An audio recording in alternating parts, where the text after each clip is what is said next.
Bom dia, pessoal. Hoje estamos aqui começando mais um Papo de Figões. E hoje eu estou aqui com meu amigo e coordenador Anderson. E nem pô. Prazer estar com você. Prazer é todo meu, Anderson. E hoje aqui a gente vai falar como pode dizer, um tema bem sensível, né? Que está entrando agora em novembro, que é a consciência negra, o racismo no nosso país, vamos dizer assim. Eu começo com você, porque você sabe muito bem do assunto, né? Bom, eu sei bem do assunto. A gente vive o assunto todo dia. Sim. Como pessoa negra, eu vivo o assunto todo dia. Então você, como uma pessoa negra, vai saber responder isso que a gente tem. Deu tudo. Vou fazer o possível. Então vamos tentar, né? Consciência, pra você, sempre, você pleno racismo, não sabe dizer. O que seria racismo? Pra você, em sua opinião, assim. Eu vou perguntar para você, para eu conseguir jogar para você o que eu penso. O que é para você, raça? Pra mim, racismo é uma forma de opressão a uma pessoa que não tem a de Mas que diz? Eu acho que isso começou com o preconceito depois da escravidão. Os brancos tiveram um preconceito com as pessoas negras, por elas já vestirem escravos, né, por elas terem sido submissas aos brancos, e por isso começou isso, essa questão de xingamento e de ofensa a um preto, a um negro. Não, está certo. Hoje a gente fala preto. Aqui a gente fala preto. Eu posso dizer que é um pouquinho mais complexo do que você falou. Vamos começar a pensar quem foram os primeiros escravizados do Brasil. E pode ser, não. Os primeiros escravizados do Brasil foram os índios, né? É isso que a gente tem que lembrar. Os índios não eram muito acessíveis à mão de obra, a trabalho bem pesado. E aí, provavelmente, é onde vai tirar os que poderiam fazer esse trabalho. Então, eram civilizações que tinham reis, rainhas, príncipes, princesas, civilizações que tinham riquezas, foram tiradas tudo que foi possível da arte. Joias, diamantes, ouro, tudo foi roubado. Para você ter uma ideia, a coroa da rainha da Inglaterra é feita só de diamantes roubados da África na época da escravidão.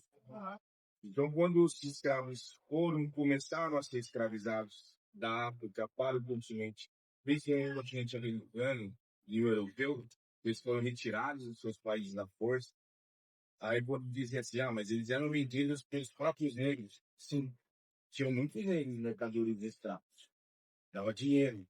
E era uma forma de eu não me tornar escravo, tá? Então os negros viraram mercadores de seus próprios irmãos, parentes. Para eles o mais importante era ganhar dinheiro. Quando eles começaram a ver que isso era um mercado vantajoso, os europeus começaram a invadir mais a África. Sim, e começaram a fazer disso um mercado que dava muito dinheiro, enriqueceu muita gente. Agora vamos falar mais especificamente do Brasil. Foram milhões de negros que foram trazidos para o Brasil. Milhões. E vou dizer para você que foram 6 milhões mais ou menos. Mais ou menos aí, 1 milhão e 800 ficaram dentro dos navios e foram jogados no oceano, porque não existia a viagem, ficaram doentes e eram jogados no alto mar de Subarão. Só para você ter uma ideia. Os negros chegavam aqui, iam para as fazendas para trabalhar em mão de obra, iam para as grandes casas para trabalhar como empregados, iam para as construções, as grandes construções em São Paulo, Bahia, Rio de Janeiro, foram feitas pela mão de negro, tá? Aí eu vou entrar no que eu acho sobre o racismo.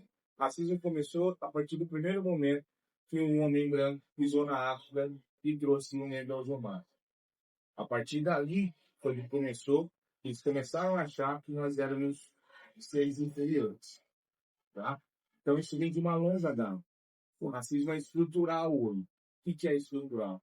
Eu cansei de ver a minha mãe trabalhando como empregada doméstica. E a minha mãe, ela era redatora. Ela escrevia muito. Só que uma mulher negra na época da minha mãe não tinha essa oportunidade de uma mulher negra. Minha mãe escrevia melhor do que muitas pessoas. Só que a minha mãe foi faxineira a vida inteira. Minha mãe foi cozinheira a vida inteira. Cansei de ver minha mãe no chão, passando cera de casa de gente rica, entendeu? Então, o racismo brasileiro é estrutural até hoje. É muito difícil você ver o negro. Quantas pessoas negras você teve na sua vida? Porque foi negros, acho que em inglês. Sua vida inteira escolar. Escolar. Por que você acha? Eu gostaria de informar, não. E um ainda ele me ensinou sobre história, que ele pegou essa parte da escravidão, foi lá ele foi feito, etc. E o outro me ensinou já só, foi seleção de guerras. Aí você falou, eu não sei dizer sobre isso. Eu posso dizer que eu falo de oportunidades para o negro sair da periferia e ir para uma universidade. Hoje os caminhos se abriram, quando muita gente sai das portas, é para isso, para colocar o negro no lugar onde ele não pode estar durante esses anos todos. As cotas não são. Eu sei que nós somos inteligentes. A gente pode prestar um dinheiro, mas será que a gente tem mesmo condição financeira e uma pessoa branca de entrar numa universidade e se bancar? Será que os nossos empregos hoje são equiparadamente iguais a algumas pessoas brancas que conseguem se sustentar, pagar uma universidade, pagar um aluguel, ter um carro e tudo mais? Não. Então, essa equiparação deveria haver cotas. Gostem ou não, é a única política pública que deu certo no Brasil para que o negro hoje você disse mais professores. E você tem mais professores negros na escola hoje por causa disso. Nessa oportunidade que deram para todos. Se não tivesse havido isso, você não estaria vindo. Eu estaria mais 20 anos perguntando para mais um aluno quantos professores negros você quer. Ele ia falar a mesma coisa que você. Lá, daqui 20 anos, ele ia falar que tinha uns 10, 12, 15. Já aluno, quer dizer, abrindo-se é uma porta.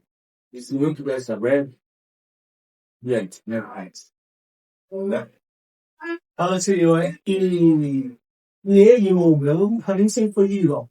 Tanto que a minha namorada, ela é negra, e ela é super linda.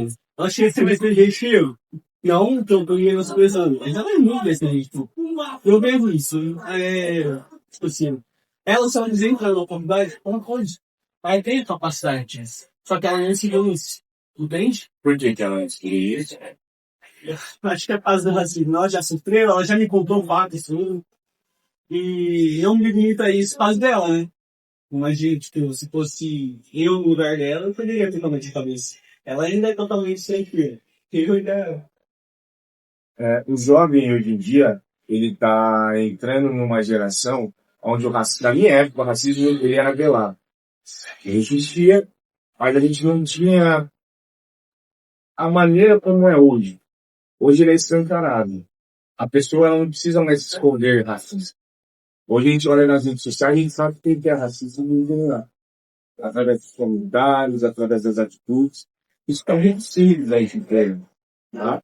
As pessoas que... Só que assim, você como uma namorada negra, não basta ser apenas o cara que apoia. Tem que ser o cara que... Tem que ser o cara que vai lá, brigue junto com ela, para que ela não tenha mais esse sentimento. Ah, eu for na universidade, eu sou discriminada, tá, né? Você precisa lutar com ela, tá? Sem homem branco, sem homem branco, e entende isso. Então, a luta do racismo, ela vem a partir do momento que você, como branco, entra nessa luta junto comigo. Não é só aquela coisa assim, não, eu tô com você. Ótimo, você está comigo, mas você está lutando comigo. Precisa de somatório. A gente não precisa só das pessoas que estão ali batendo palma para as nossas atitudes. Eu quero que, daqui para frente, um homem branco esteja aqui para falar sobre racismo. Porque sempre somos nós que devemos debater sobre isso. Até na hora que pessoas brancas vêm aqui falar o que sentem, o que acham, né? Porque aí a gente vai disseminar a isso que você falou, somos iguais. Podemos debater sobre qualquer assunto de forma igual, desde que haja respeito. Não há nas escolas, aqui dentro da nossa escola, quantos casos, né? Por mais que a gente converse sobre antirracismo, que a gente faça campanhas, que a gente faça debates, isso vem de casa. Vem de casa. O pai, a mãe, o tio, a tia, numa brincadeirinha, fala lá, xinga de macaco, de outras coisas, e ele traz para dentro da escola, como se isso fosse natural, normal. Né? Não deveria ser. O nosso papel, enquanto educadores, é estar no dia a dia ali, massacrantemente, mostrando que isso é errado, mostrando que isso é racismo. E esse racismo estrutural, de que o negro ele é inferior, isso precisa acabar. Né? Precisa acabar. Só que isso não vai mais da luta, nós, enquanto pretos, a gente está meio saturado de estar falando isso. Tá? De só esperar novembro chegar para, vamos lá. Por que a gente comemora a Vence a Consciência Negra em novembro? Por causa dos zumbis dos palmares. Vocês sabem quem é, na verdadeira essência, dos zumbis dos palmares? Não, eu já ouvi falar. Então, Foi quem lutou contra a escravidão. Lutou contra a escravidão, mas assim, ninguém entra profundamente na história dos zumbis dos palmares. Né? Ele foi o maior líder negro que teve em relação à anti-escravidão no Brasil. Ele foi o cara que montou uma revolução, montou uma cidade imensa, com milhares de negros. E ali eles viveram anos se defendendo contra as pessoas que tentavam, né, resgatar esses pretos para serem escravos. Ele lutou demais, até que ele foi esquartejado e colocado em praça pública para que as pessoas brancas pudessem ir lá aplaudir a morte dele. Entendeu? Por isso que no dia 20, que é o dia da suposta morte dele, é um dia de conscientização, não é de comemoração. É consciência. Conscientização de o quanto que a gente avançou no antirracismo.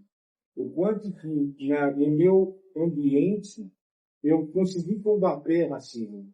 Né? Quanto que na sua sala de aula a gente em conversas diminuiu as brincadeiras racistas. Entendeu? Então acho que é esse pouco a pouco que a gente tem que alimentar. A gente não vai mudar nosso país em relação ao racismo da mesma forma que nos Estados Unidos se mata um homem negro com um joelho no pescoço sufocando ao vivo para todo mundo ver. Sim. Da mesma forma que aconteceu há 2 dias atrás no Rio de Janeiro. Mataram 120 pessoas. 120 eram negros, pretos favelados. Eram bandidos? Maioria sim, tá? Eram. Mas e os inocentes que estavam no meio de tudo isso? E as crianças que estavam no meio do tiroteio? Podem morrer? Em troco de quê? O que vai mudar? Morreram 120 bandidos, 120 estão na rua de novo no mesmo fuzil. Eles vão matar mais 120 até exterminar. Então, o problema é a população da favela negra. É esse o grande problema. Vamos matar todos os negros para ver se acaba. E o problema não está aí. Tá? O tráfico de droga é um lugar que a gente rica que sequer usa droga. Que está na mansão, que está nos grandes centros aí, injetando dinheiro para ganhar mais dinheiro. Não é o favelado que está com fuzil lá. Esse que está com fuzil viu uma oportunidade mais rápida de crescer na vida. É óbvio que ele vai ser preso, vai ser morto. Tá? Mas ele essa vai ajudar a família. Vai ajudar a família. Vai ajudar a mãe que está com câncer, o pai que está desempregado, que está doente. Ninguém vai lá profundamente na história. Quem entrou na favela para saber o que está acontecendo? Então, o racismo estrutural é isso. É você não poder sair na rua de chinelo, porque senão o cara vai te enquadrar. É você não poder andar à noite por aí, porque senão vai falar que você é bandido. É ver uma pessoa passar na mesma calçada que você e sair correndo para outro lado, achando que você vai assaltar.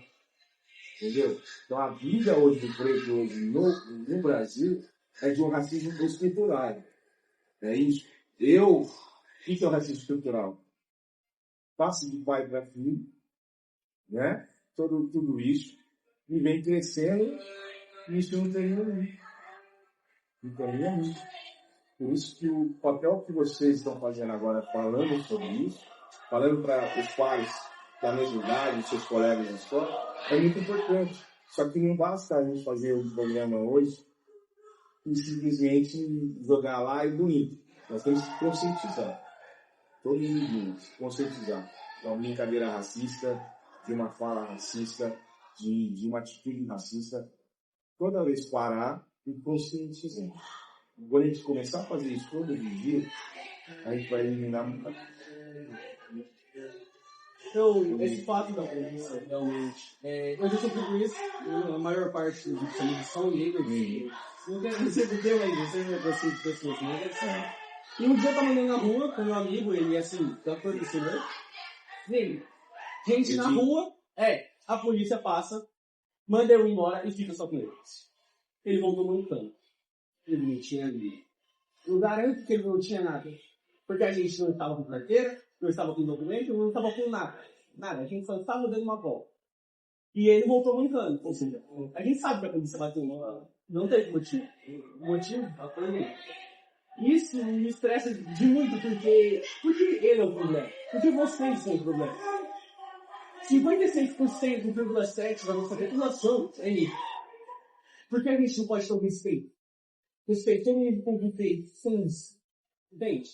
É algo que todo mundo deve ter essa consciência. Não é um conceito de só de um. Tem que ser de todos. No nosso país tem mais de 250 milhões de pessoas. Se eu tô certo, né? Por aí. E isso devia ser de todo mundo devia ter a consciência. Pô, tem um parente negro, eu tenho um amigo negro, por que eu vou ficar fazendo isso? Por que eu vou ser racista? Entende? A realidade é que as pessoas, se estudarem sua árvore genealógica, é impossível no Brasil você não ter um que seja preto ou pardo. Quase impossível, tá?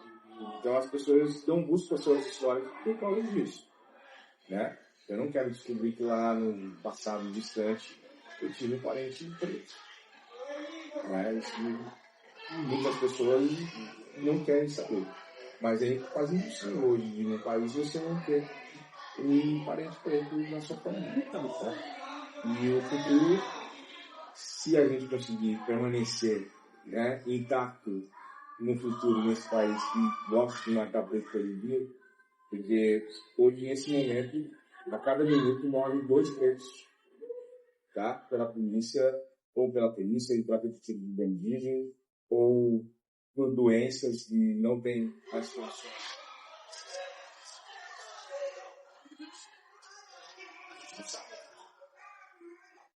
Não sabe. Então, não é só lutar pela igualdade, é lutar por condições melhores de vida.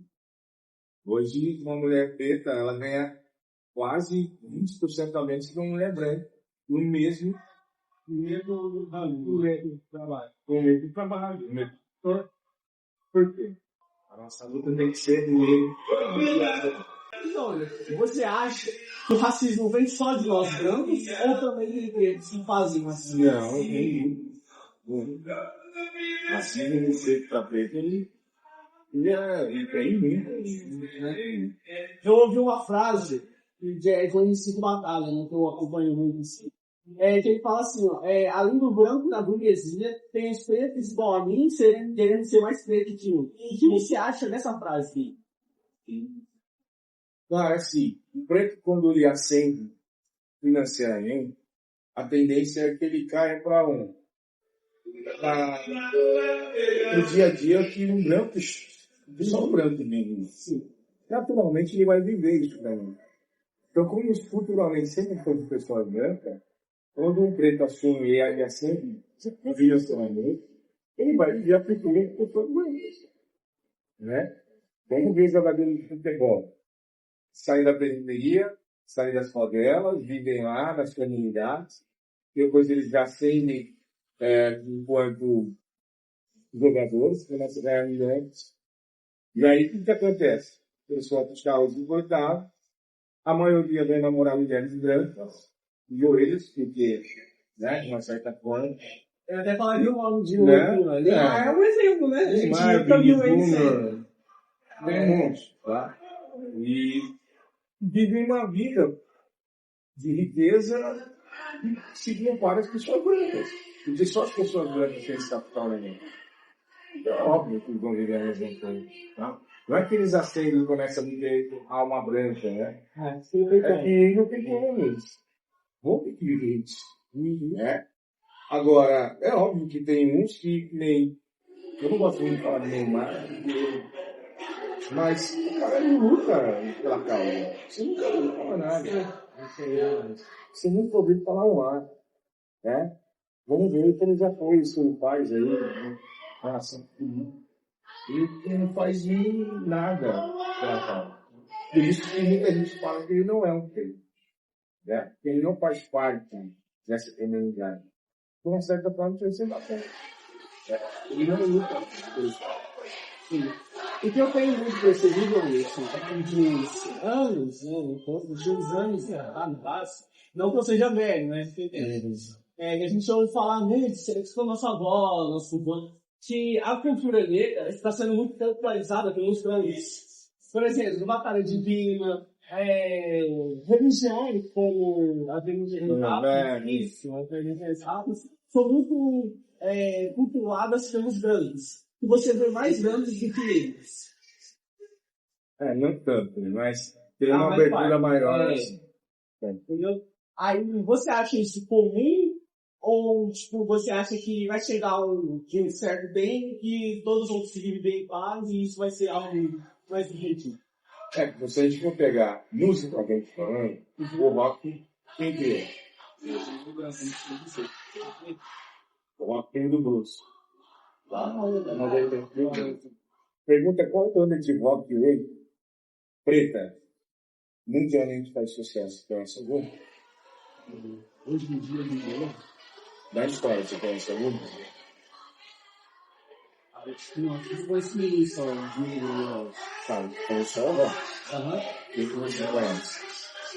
O rock eu conheço muito pouco porque eu não escuto muito rock. Isso que eu conheço assim, que eu conheci, eu já ouvi falar, eu não ouvi as músicas, mas além disso é só o blues, que foi o que criou o rock. Tá? Mas o rock foi criado pelos negros, tá? Teve uma negra, né, guitarrista, foi nos Estados Unidos que começou a criar a maneira como se toca o rock, ritmo, guitarra e tudo mais. Ele nunca teve, assim, na história, vamos dizer assim, uma banda que fosse contemplada com um grande sucesso, formada só por pretos. No Brasil, a gente tem o Black Panther, que é uma banda só de pretos, que fala de racismo, que fala de tudo. Até recomendo se você quiser escutar, que é muito legal. Né? Então temos o Black Panther, que é uma banda de rock mesmo. Quando, por exemplo, a gente teve vocalistas em Sepultura, a gente teve Libério, quando entrei em Sepultura, né, para substituir Márcio Cavaleira, ele foi quase expulso. Ele não preso. Tá? E o Sepultura é uma banda de punk rock, é uma banda mais pesada e tal. Quase foi expulso pelos fãs. Demoraram a aceitar o velho. Até ver que ele era bom naquilo que ele fazia. Entendeu? Então, o rock se tornou um estilo musical pronto. E músicos de classe média alta conseguem ter esses instrumentos caros, vai lá montar uma banda e vem pro mercado. Tá? Por que é tão difícil a empresa acender no rock? Uma guitarra, você já viu pressionar a guitarra, você já viu pressionar a bateria, de um baixo, né? Então, não tem essa cultura. O máximo que ele vai conseguir ter lá é um pandeiro, que é da nossa cultura, um cavalo, sai mais barato, e aí ele vai tocar samba, mas às vezes não é isso. Colocaram o negro só para tocar samba no Brasil, por exemplo. Você negro, você tem que saber tocar samba, hein? Quando me vem, nossa, toca um pandeiro para mim. Eu fico olhando para a pessoa. Porque eles colocaram o samba, e era marginalizado, de uma certa forma, na cultura negra apenas. O negro viu quase todos os meios musicais. Funk, samba, axé, blues, R&B, né? A música afro-americana, o rock que eu falei, tudo isso tem dinheiro. E da cultura negra. Só que tomaram o rock para os brancos, jogaram o negro com o funk, que é marginalizado, jogaram o negro com o samba, que é marginalizado, né? Então, uma coisa que está muito errada, né? Que eu acho que devia ser aberta a eles. Não só Mas aí veio o racismo estrutural. O negro não teve na sua história a possibilidade de ter os mesmos equipamentos para iniciar um estudo, para pagar um estudo que nem ter um branco de classe média alta, né? Isso nós não temos. Você acha que falado como uma pessoa está sendo racista em você é um ato de violência a ela? Se você ficar calado quando uma pessoa comete racismo do seu lado, você também é racista. E eu estava formulando essa pergunta, eu falei, ele vai falar isso. Nem tem como. Eu É a acho. mesma coisa se eu ver alguém batendo numa mulher do meu lado, não se mete. Eu não denunciar, eu não tentar fazer que aquilo pare. Entendeu? A gente simplesmente não pode ser condescendente com um ato de violência, discriminatório, que acontece do nosso lado. Quer dizer que tem que ser tudo com pronto, delito, e se arriscar. Mas alguma coisa que precisa fazer, nem vou chamar a polícia.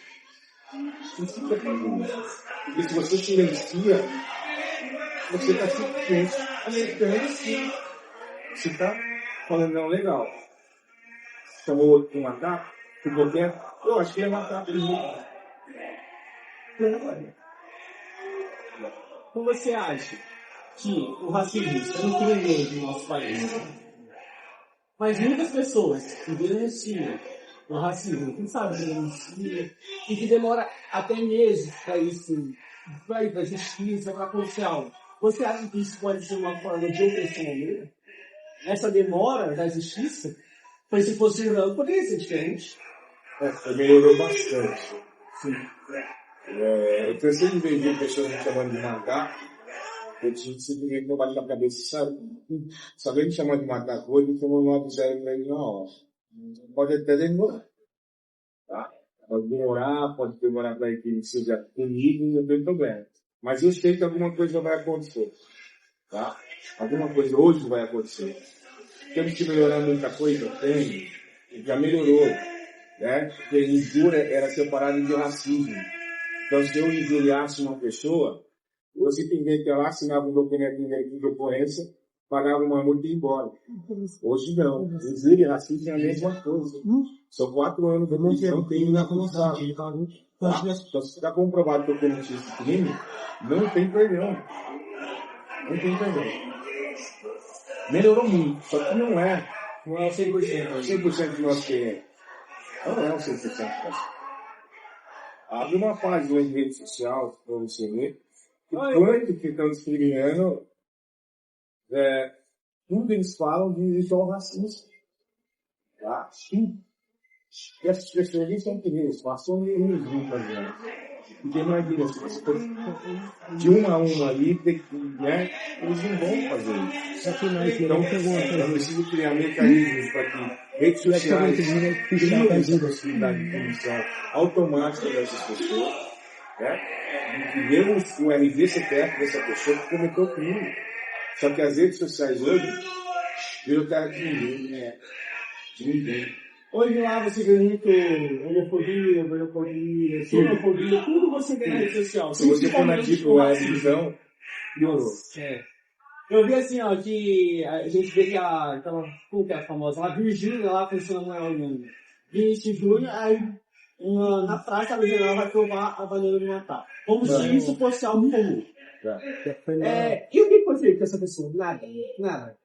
O racismo, ninguém fez nada. Até assim, isso não pode acontecer. Isso a gente tem que parar com isso. Entendeu? A gente não pode se silenciar para isso. A gente tem que fazer alguma coisa. A gente tem que mostrar que a gente tem voz. Nós temos voz. Nós luta contra o racismo. Não só vocês. Vocês têm a sua voz e nós dois podemos ajudar. A gente deveria. Entende? Eu acho que é mais que isso. Se a gente, todo mundo se unisse, isso acabaria de uma vez.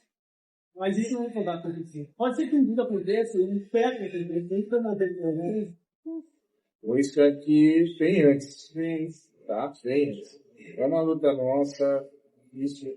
Eu faço parte do movimento negro de Rio Preto, do Brasil. Já fui conselheiro afro por 4 anos. Né? A gente luta muito na cidade. A nossa cidade é uma cidade racista. Extremamente racista. Mas a gente vem lutando. Só que nós somos uma camada de pessoas pequena. Isso que eu falo, não basta não ser racista, tem que ser antirracista. Eu preciso estar junto com ele, tá? Isso que você falou, se alguém discriminar alguém do meu lado, eu tenho que ir, mano. Eu tenho que falar, eu tenho que saber, né? Falar para essa pessoa que ela cometeu um crime. O que vai acontecer com ela? Denunciar, falar. Porque esse modo velado do não ser racista, eu vi, não concordei, mas beleza, do que quer. Ele não pode existir mais. Porque isso vem de eras antigas. Todo mundo era assim, não. Tá? Hoje a gente pode falar. Pode denunciar. A gente pode ir lá em cima e tocar na ferida. Isso tem que ser feito. Você acha perceptível, vamos dizer assim. Mas sabemos também que tem coisas que, por exemplo, um negro e outro negro estão falando ali entre eles, uma brincadeira. E olha para ele, você é preto, macaco. Isso foi sim uma forma de racismo, por a gente sabe lá não estamos vendo. Mas racismo, imperceptível. Eu expliquei mais, vou tentar explicar para você tudo. Você acha que existe algum tipo de racismo que seja imperceptível, que seja um preconceito que demore a perceber? Imperceptível? Tipo assim, a pessoa vai partir um ato e ninguém percebeu ali na hora. Mas aí depois de um tempo, a pessoa reformulando aquilo que ela falou, percebeu que foi um ato racista. Você acha que há como acontecer isso ou não? Acontece todo dia, né? Tem pessoas que não percebem, né? Algumas falas, algumas brincadeiras, que não percebem e fazem. Não é que ela tem sempre racismo quando você fala assim, no branco. Às vezes ele está falando alguma coisa, mas não é a mesma coisa que um branco falar para o povo. Porque quando um branco fala, é um sentimento de ódio. Ele fala aquilo para te machucar mesmo, machucar, diminuir. Às vezes quando um negro fala para o negro, tem muito racista negro, tá? Preto. Não vamos aqui passar o pano. Mas às vezes quando você está na nossa comunidade, é mais realmente por uma questão de você estar zoando os fatos que acontecem às vezes. Às vezes a gente está tão cansado que começa a zoar algumas coisas. Começa a falar assim, pô, o cara lá chegou e falou isso pra mim. E dá aquela risada, porque imagina se a gente fosse sair um soco com todo mundo. Né? Então, assim, tem certas coisas que a gente fala assim, cara, fui na polícia, denunciei, não sei quando vai virar alguma coisa, mas a gente está tão cansado, às vezes, de ficar, que a gente começa a falar entre nós mesmos, sabe? Começa a falar algumas coisas que, se fosse de um branco, por exemplo, eu poderia falar, nossa. Mas a gente tem essa liberdade de uma certa forma, né? Porque não é o ódio que a gente está transmitindo. O grande problema da discriminação é o ódio que você transmite nas suas falas, nos seus atitudes. Tem gente que não abre a boca. Mas só de olhar para você, você percebe que ela está discriminando. Só de olhar. Né? Eu hoje estou numa posição dentro da escola de coordenação. Mas quantos coordenadores presos nesse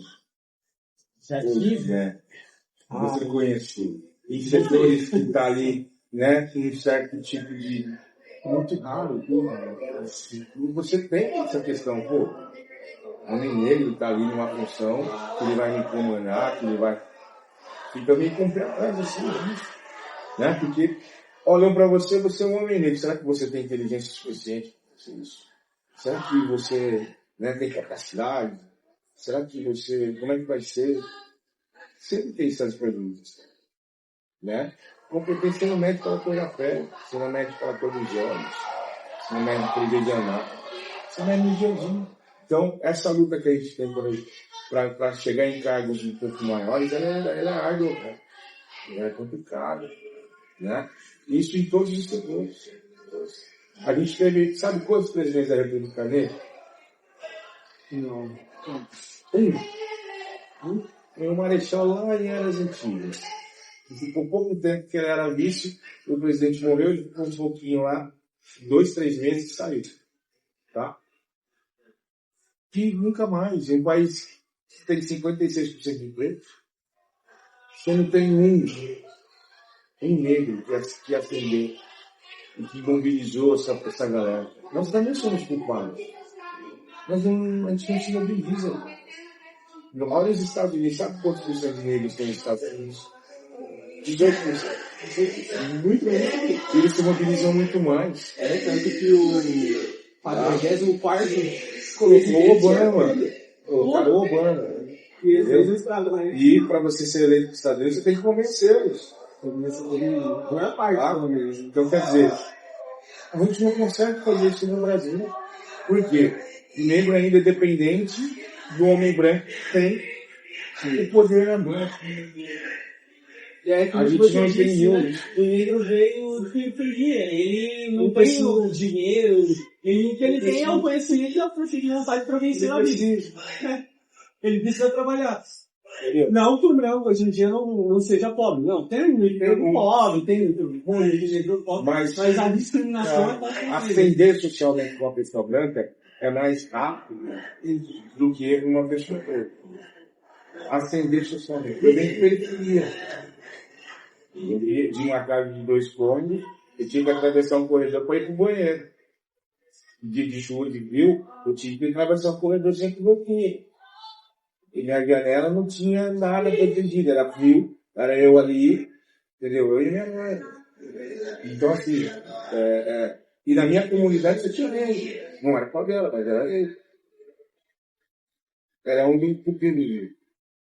Entendeu? Então, hoje, a gente tem uma assistência social melhor. A gente está entrando dentro de lugares que a gente não conseguia entrar. Hoje a gente está lutando e pedindo uma mulher negra como ministra do Superior Tribunal.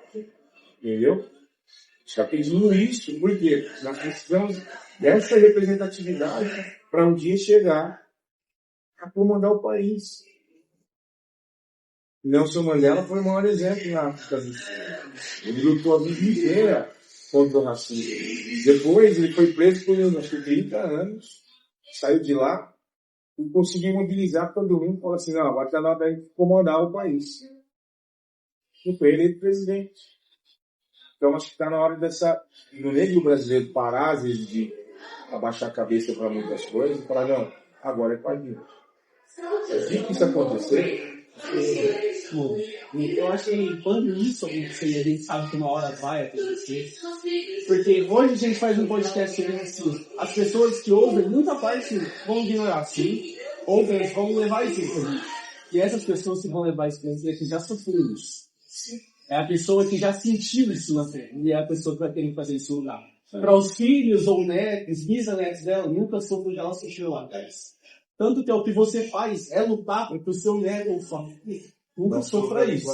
Entende? E uma pessoa que vai ouvir isso, porque a gente vai transmitir isso para todo mundo, vai pensar da mesma forma que você já pensou. E isso vai mudar de uma forma ou outra. A gente aqui conversando, tendo esse bate-papo, vai fazer uma pessoa mudar. E essa pessoa vai poder unir todo mundo e mudar tudo de vez. A gente sabe que se esse 50%, 56% de negros que tem no nosso país, se juntasse todos, o racismo acabou. A gente tem essa noção. É que a gente tem uma desfragmentação. Aos 4 anos, assim, as pessoas pardas passaram a entrar como pretos. Tá? No começo do ano aqui na escola, eu fui fazer um levantamento. Quantos alunos consideravam pardos? Tá? Em pretos. A maioria deixou em branco. Não colocou qual é a sua cor, sua raça. Não colocou. Não sei se por medo, não sei se por questões de falar, eu não quero, de aceitação de time. Tá? Então, quer dizer, muitos não se aceitam como pretos. Eu sou pardo. No meu registro de nascimento, eu nasci como um pardo. Você fala que eu sou pardo? Porque na minha época, lá das eras antigas, você nasceu assim com uma pele um pouquinho mais clara, você entrava como um pardo, para não entrar dentro do centro como um preto.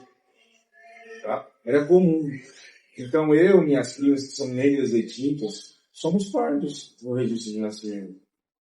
Tá? Agora que nós fazendo um novo RG, a gente colocou lá, somos pretos. Mas até então o meu RG eu sou preto. Por isso que colocaram os pardos, né? Os pardos como pretos agora. Tá? Para a gente poder ter a noção exata. justiça é preto. O pardo vem de uma pigmentação do preto. Sim. Que é ela que predomina. Então eu sou preto. Só que a maioria não são assim. Tá? Então, para reunir esse grupo também, falar assim, ó, estamos no mesmo barco, tá? É difícil. É difícil. Sim, tá? Então, é uma conscientização, isso que você está fazendo agora, ela é importantíssima. É um menino branco, tinha tudo para estar ali quieto, né? No seu canto, que namora uma menina preta e que está aqui buscando mostrar a realidade. Se tivéssemos mais de você fazendo o que você está fazendo, em outras escolas, em outros lugares, imagina só como é que seria diferente, tá? Porque você vai passar a ser um espelho para outros meninos pretos que às vezes estão assim, nem quero falar desse assunto, né? Fica ruim para mim. Eu vou falar. Por que eu tenho medo de falar desse assunto? Por que eu tenho medo de proteger meu colega preto, que é chamado de matar? Eu mesmo já vi a pessoa da minha irmã, ela é parda, né? Parda, então ela é considerada negra. Então, se diz, pode ser considerada negra. E eu já vi a minha irmã sofrendo racismo. E um dia eu fiquei muito bravo. Muito bravo. E o cara que fez isso com ela era considerado amigo dela. Nunca mais pisou em casa. Porque toda vez que ele ia lá, a gente ligava. Mas eu não aguentei ouvir isso. Combater o racismo com outro sentimento de ódio não vai amenizar. Não vai amenizar. Não vai. Eu tenho essa noção hoje, mas na época eu não tinha isso. Na época eu era jovem, eu tinha 12 anos. Então a gente não tem essa noção mesmo. E é isso que a gente tem que transmitir para as pessoas. Mesmo que você, idade, não tem idade para você lutar contra algo assim. Não. Você pode ter 3 anos de idade, se você tiver essa consciência, luta, entendeu? Eu penso assim hoje, mas na época eu não pensava. Na época eu só queria que acontecesse isso de novo. Por eu amar ela, eu não queria que isso acontecesse isso de novo. E fiquei muito bravo. Hoje não, hoje se alguém falar algo sobre a minha irmã, ela é preta, ela é isso, não é preto mesmo. É preto com orgulho. Porque ela tem orgulho de ser preta. E eu tenho orgulho da minha irmã porque ela é orgulhosa. E é isso. Se alguém fazer racismo na minha frente, eu vou denunciar. Prefiro denunciar. A justiça farda, mas não farda. A justiça está caminhando a passos lentos ainda nesse setor, mas ainda é o caminho. Né? É o caminho. Não vou mentir para você que às vezes dá vontade de seguir para outro caminho. Tem pessoas que nos tiram do sério. Tem. Tá? Isso todos os dias a gente vê alguma coisa. Mas ainda a justiça é o melhor caminho para a gente ser justo. Né? Para a gente não entrar no mesmo erro. Para a gente não ser taxado lá, tá vendo? É marginal. Tá uma briga. Sempre vai ter uma voltinha para jogar você no mesmo lugar. Não é? Então, por isso tem que ter essa consciência. Agora, que dá vontade, dá. Eu imagino muito bem o que vocês sentem. Eu nunca vou sentir isso. Não posso falar que eu vou porque eu não irei. Nunca vou sentir a dor que vocês sentem. Mas eu me conscientizei disso, né? Entende? Eu me conscientizei que isso não é certo e não é algo que se faça. Se as pessoas fazem isso, você que faz isso, para. Isso não é legal, não. Identifica com nós e para. Denuncia. Se você viu racismo, denuncia. E é isso, galera. Muito obrigado. Quer falar mais alguma coisa? Não, é isso. Tchau. Valeu.